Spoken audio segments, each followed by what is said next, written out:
Bom, um outro tipo de alteração que está associado à herança ligada ao X é a distrofia de Duchenne, tá? Ele é um distúrbio genético, caracterizado pela degeneração e atrofia muscular. Normalmente descobre-se numa fase ali entre a infância e a adolescência, tá?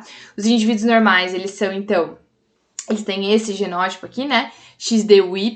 As mulheres são dessa forma, ou são homozigotas ou heterozigotas. Os afetados são quase exclusivamente indivíduos do sexo masculino. A gente tem raramente pessoas do sexo feminino com Duchenne, tá? A doença afeta de 1 a cada 3.500 nascidos vivos, ou seja, não é uma doença tão rara.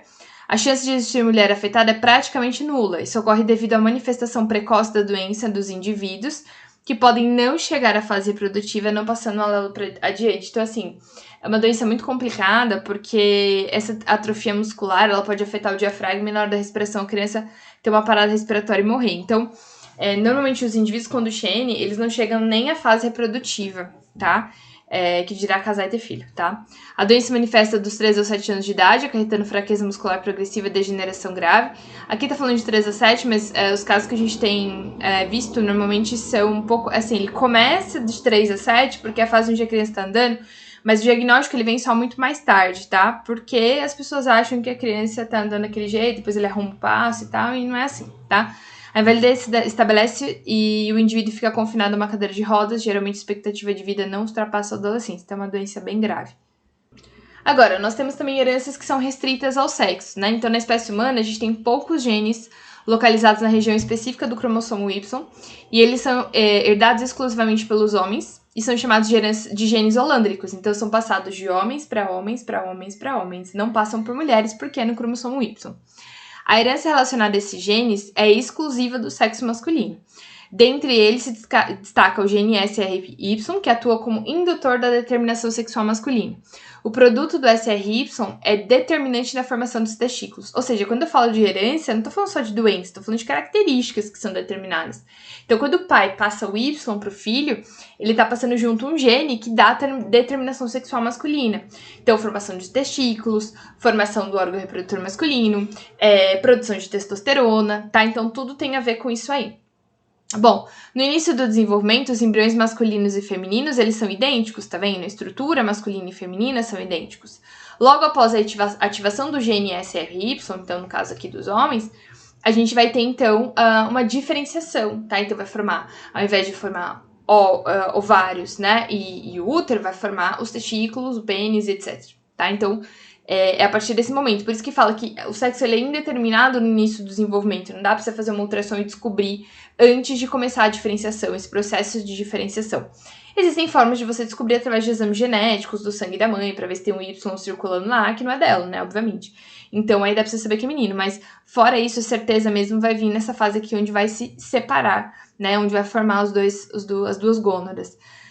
Há situações onde o cromossomo Y sofre mutação, como consequência a proteína não é funcional, assim o indivíduo ele é 46XY, mas ele tem o fenótipo feminino. Isso acontece, tá?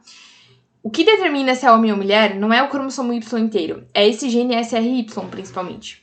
Então, se eu tenho uma mutação nesse gene, se esse gene não está ativo no indivíduo 46XY, ele não vai ser um homem, ele vai ter o fenótipo feminino, mas o genótipo de homem, entendeu? Já vimos também situações onde houve uma troca, né, de um pedaço do cromossomo com o outro, e as meninas eram... Isso aconteceu no pai, né? Trocou um pedaço do X com Y, e justamente o SRY foi pro X. O X que ele passou para formar a menina tinha o SRY. Então, ela tinha um X com SRY e mais um X. E acabou que ela desenvolveu características secundárias masculinas, tá? Então, essas variações, elas podem acontecer, tá? Bom... Gene com expressão limitada pelo sexo, tá? Existem genes de expressão limitada localizadas nos autossômicos que apresentam expressão fenotípica em apenas um dos sexos. Então, não é o gene não tá no X ou no Y. Ele tá nos autossômicos, mas dependendo se é do sexo feminino ou masculino, se dependendo da parte hormonal e tal, ele manifesta ou não, tá? Acredita-se que a expressão desse gene esteja influenciada por hormônios ou outros fatores que estejam associados aí presente num sexo ou ausente em outro. A mais conhecida é a hipertricose auricular, que é pelos na orelha, tá? Durante um tempo acreditou-se que era uma doença relacionada ao Y, mas depois a gente descobriu que, na verdade, não era uma doença relacionada ao Y, era uma doença de um autossômico. Porém, na presença de testosterona, ela se manifesta, tá? Então acaba que, ou seja, depende do Y, né, por causa do SRY, que determina a produção de testosterona e, consequentemente, a ativação desse gene, mas não é determinada pelo sexo, tá? Outra característica, por exemplo, né, nesse caso, os genes que codificam características influenciadas pelo sexo pode estar em qualquer cromossomo autossômico. A expressão desses genes ela é influenciada pelas condições fisiológicas, ou seja, no ambiente hormonal. A expressão desses genes é contrária em homens e mulheres. Então, por exemplo, em humanos, a calvície é um exemplo disso, tá? Estudos mostram que o alelo Czão é determinante para a calvície, sabe? Que os hormônios masculinos influenciam na expressão desse alelo. Nas mulheres, esse alelo se manifesta de forma recessiva, ou seja, para homens, a calvície é dominante, para mulheres, a calvície é recessiva, tá? É o mesmo gene, mas por causa do ambiente hormonal, tá? Dos indivíduos que eu tenho uma variação. Então, por exemplo, se o indivíduo é Czão para mulher, é calva. Para homem, é calvo. Se é Czinho para mulher, é normal. Para homem, é calvo.